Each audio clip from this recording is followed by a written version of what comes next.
Hello and welcome back to Aetheral Space 15.4 Underground. We're back. Yes, welcome.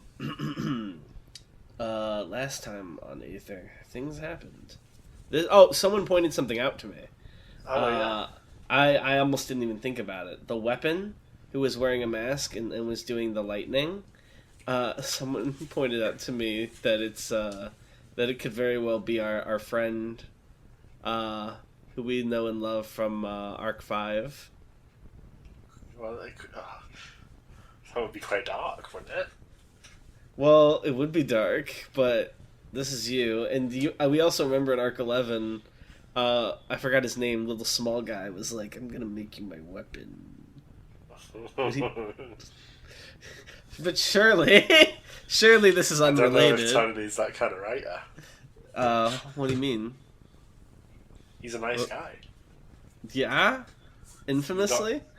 If you opened up his heart, like with a scalpel, you would see liquid compassion flow forth. That's not. I don't know if that's compassion. And it would infect you. Parasitic compassion. Yeah. You'd like touch it and your skin would come off when you pulled away.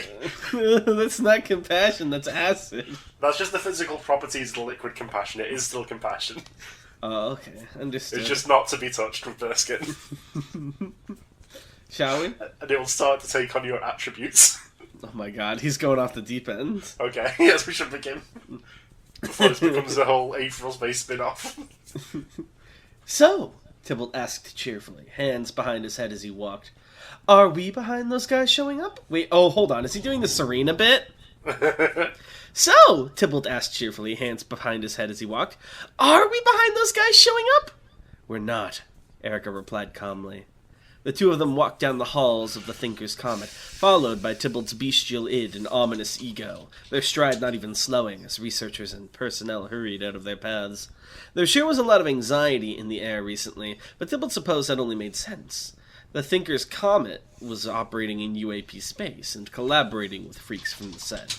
It was a delicate situation. Tybalt's superego, God, how that must feel, but he didn't quite get how Erica felt. You say that, Tybalt said, putting his hands behind his back and leaning forward playfully, but it's like the big kitty says. You know, it's a hell of a coincidence. You're not worried at all? Why is it Serena? Answer me. Serena's not just a construction of the set, is she? What do you Answer mean? me. Well, they're both from the set, and they have a very similar personality-based sub-personality. This isn't like a template, is it? They have a similar speaking tick. Oh, okay. Erica smiled slightly. You know full well that fear doesn't exist inside me, Tybalt. There's no reason for me to be concerned about anything. If something happens to me, it's only natural that it will benefit me. I see, Tybalt stroked his chin sagely. Very wise, Miss Erica. Still, what a surprise, eh? I thought old Attack and Defense bit the bullet with Jakob, but I guess they're still alive and kicking, huh? The other girl is more interesting, Erica replied. The foremost masker of the set, just above Penelope. It's good that she found her way here for me. Ah, how is Penelope doing? Tybalt laughed, carefree as a bird. It's been ages since I saw her. You know I can't contact her, Tybalt, Erica said. Right now, she doesn't even exist in the same way you and I do. You'll see her again when this all wraps up. Oh, she's pretending to be someone we know. Who? Who is she pretending to be, Tan? If I say anything in either direction, you will take it as confirmation of whatever you have decided is the answer. This is so evil. He hates me.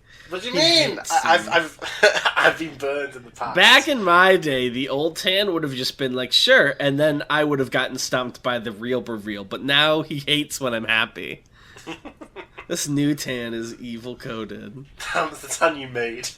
How? By having joy in my heart? By having a song to sing? Let's just say God's little wound bled all over me. Don't say that again. No, that's not. We don't need that.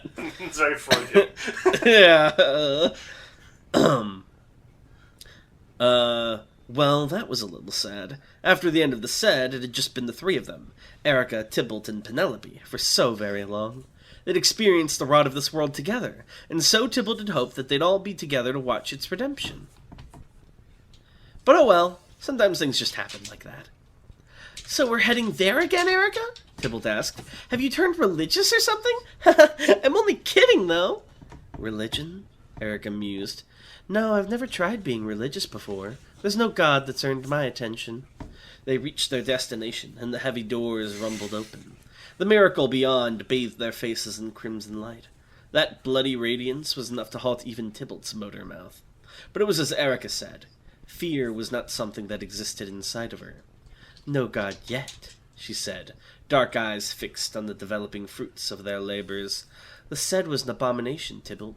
You know that, and I know that." She closed her eyes. "But it can't have been for nothing," she concluded. "I won't permit that." The two of them stood there, children of that yet to truly be born... I assume truly to be born God? No.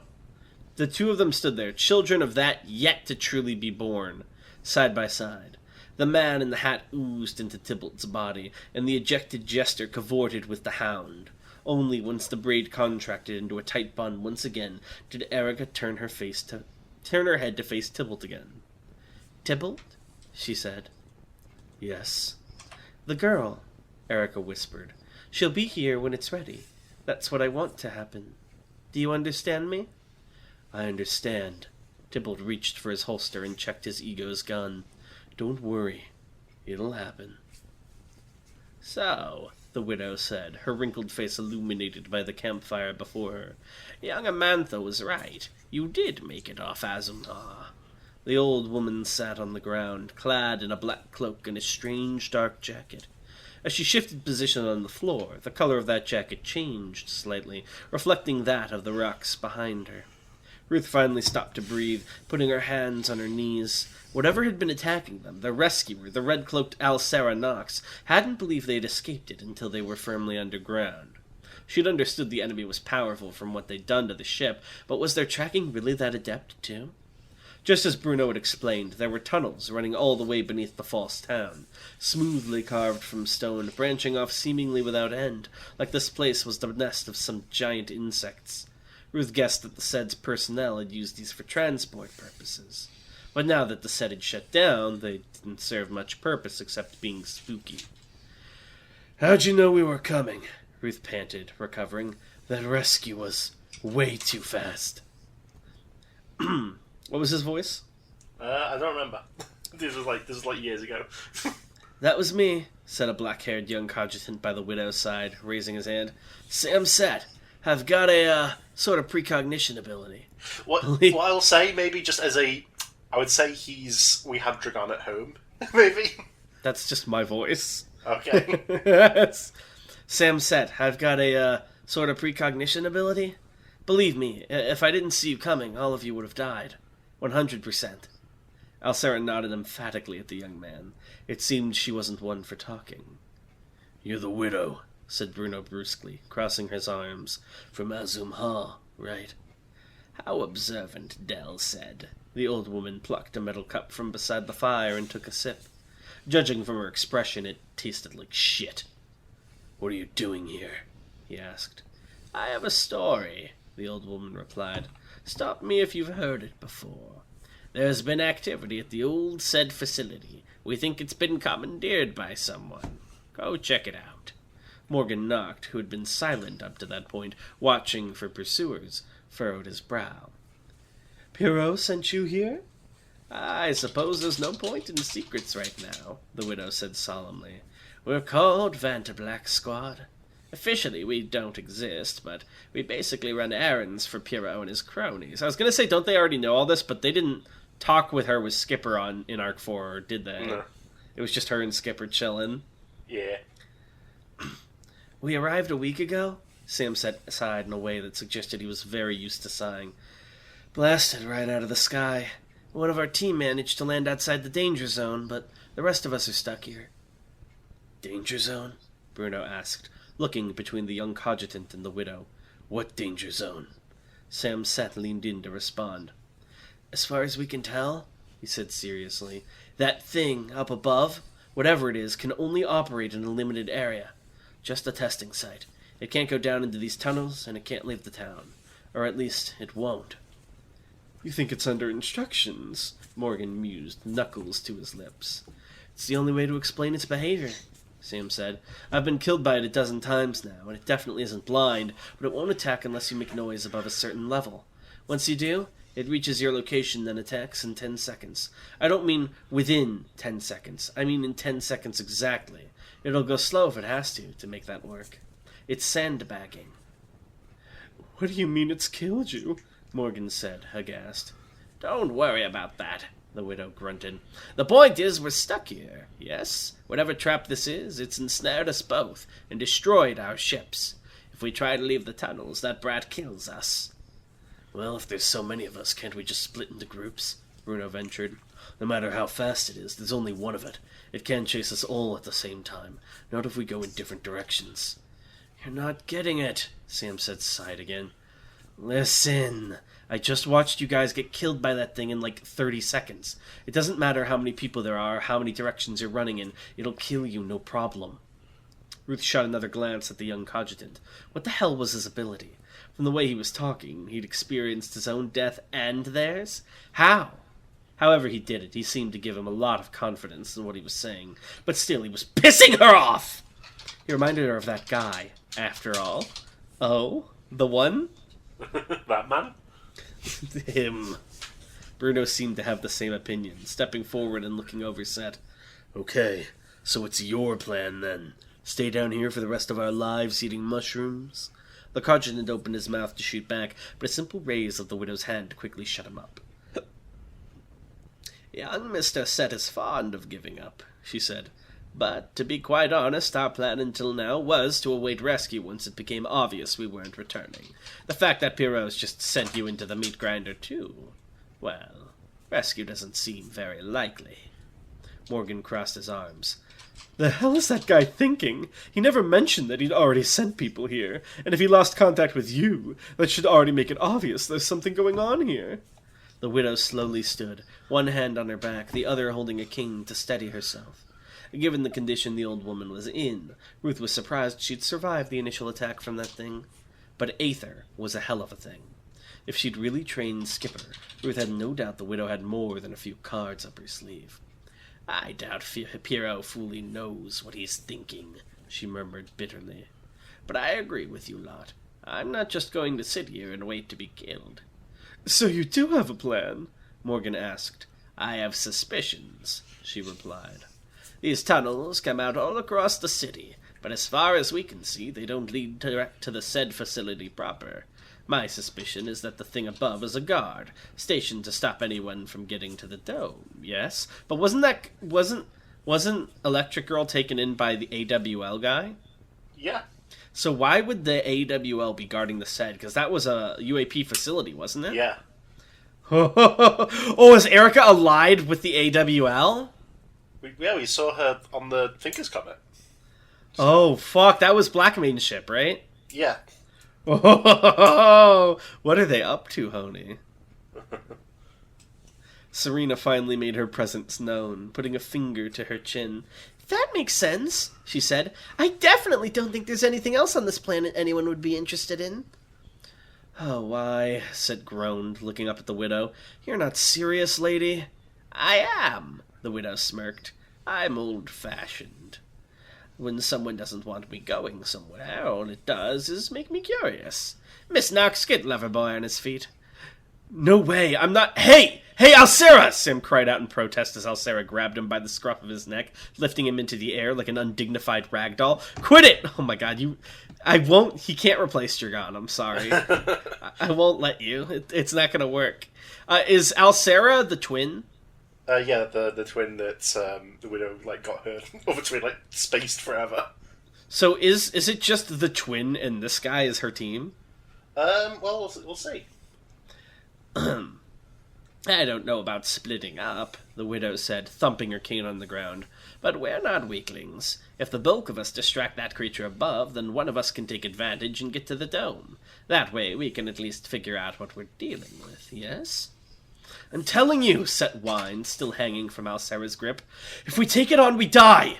I've not lived this long to roll over and waste away in a place like this, the widow scoffed. Miss Knox, I'm sure you'd prefer me to die in a much more gruesome manner too, yes? The Knox girl nodded emphatically, her crimson eyes hateful as she glared at her superior. Our girl outside is an adept sniper, the widow said, turning back to the new arrivals.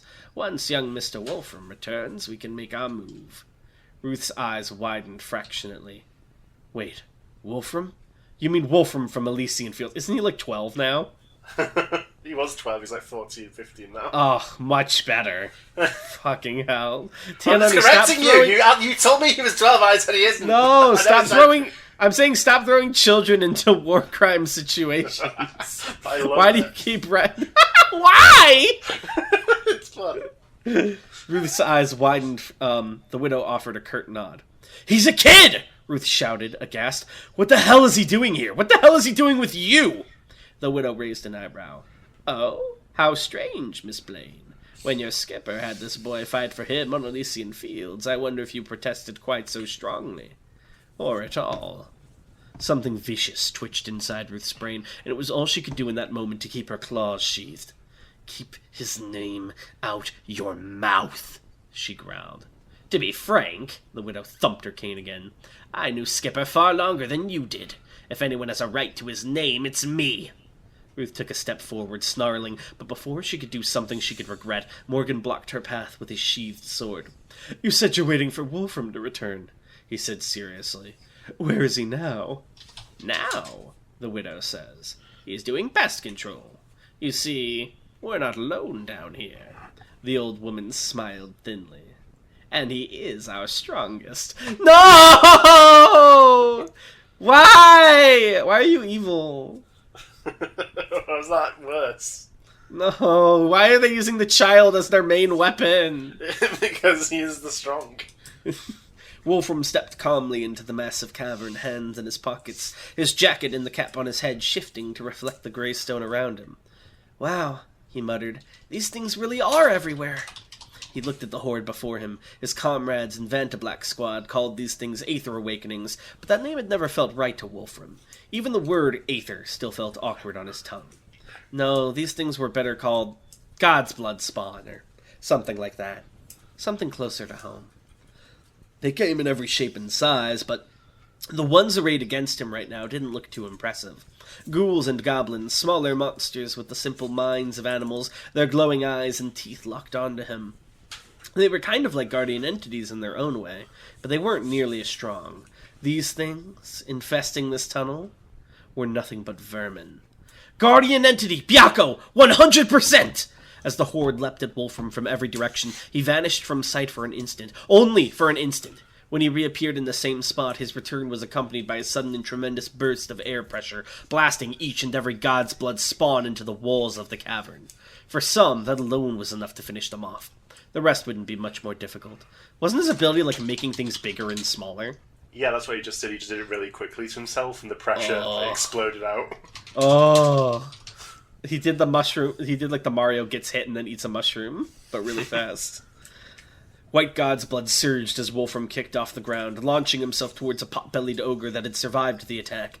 Without hesitation, Wolfram thrust his fist forward and plunged it into the monster's stomach, and then he enlarged that fist to 10 times its original size, tearing the breast apart from the inside. Oh, the beast apart, my bad. Scraps of mismatched flesh dissipated into purple God's blood as Wolfram turned to his next opponent. He kept his arm enlarged and swept it through the air, producing a gust of wind that sent the bat things flying at him into disarray. Then he kicked off the ground again, shrinking himself to the size of a bullet in the process, and like a bullet, he pierced through each and every bat as he zoomed through the air. As he returned to his original size, still skidding across the floor, he snatched the meat scythe of an incoming reaper and cleanly sliced it in half. Oozing meat fell to the ground in the moment before it faded, but Wolfram still had business with the scythe. Injecting it with his god's blood to briefly preserve it in this world, he hurled it through the air to pierce through the body of a charging bull-pig. That last victim faded away before it even hit the ground, and Wolfram was left alone in the cavern once again. With the way these god's blood spawn disappeared, it was as if the battle had never even happened. Wolfram finally allowed himself to take a breath. Nope. This one Wolfram didn't even try to fight. The moment he heard those words, like needles squirming in his brain, he dove behind a pillar, concealing himself from what was entering the chamber. He didn't even dare to look at it. He'd done so once, and even the memory of it made him want to vomit. He heard sickly footsteps. He heard sickly breathing. He heard the words. Squeezing his eyes shut, Wolfram planted his hands over his ears. He could feel it instinctively. That was the only way to defend against this thing. This monster. This the black blur. He stayed like that, crouching down, praying that the nocturne orphan would pass him by. And eventually, by the grace of the gods, he felt that presence recede. The thing we previously thought to be Palatine, the thing that was used against Bruno and Serena, that's fucked up. He's just wandering around, just like Slenderman. Yeah, what the fuck is this place, and why are there so many awakenings? Alright, well, thank you all for oh, wait, no! Hold on. Sorry, question time. I'm off today. Give me 1 second, please. No problem. Aetheral questions. Lan asks, do people name their children after Supremes? Like how people call their children Muhammad or Jesus, etc.? It would probably, because of the whole Supreme don't say their name thing, it would be in poor taste to name your child after a Supreme. Because essentially, once you can use their name, you're naming them after a failure at that point. Uh-oh, Sweats and Gale. So it either reflects badly on your opinion of the Supreme or on your opinion of your child. No! Wiser asks, Renee, Helis, Audrey, Hadrian, I will not tolerate any more disrespect unless you beat me in a fist fight. That's not a question, never mind, but it was funny. Ruben points out, I feel naming your kid Henry is a bit of a faux pas. Yeah, do that. that's naming your kid Hitler. Yeah, I was about to say, I feel like it would be in the same vein. Lan asks, how similar is a Stable Awakening's personality to their original human selves? A Stable Awakening's personality will be very, very similar, probably. Like, Wooming is by far the most stable Awakening, and he's just the same guy, basically. Yeah. So PC asks... I'd say probably the second most stable would be McCoy. Yeah, that's what I thought, too. She seems pretty similar. Although she very distinctly thought of her old self as someone different. But that's not necessarily because she's an Awakening. Oh.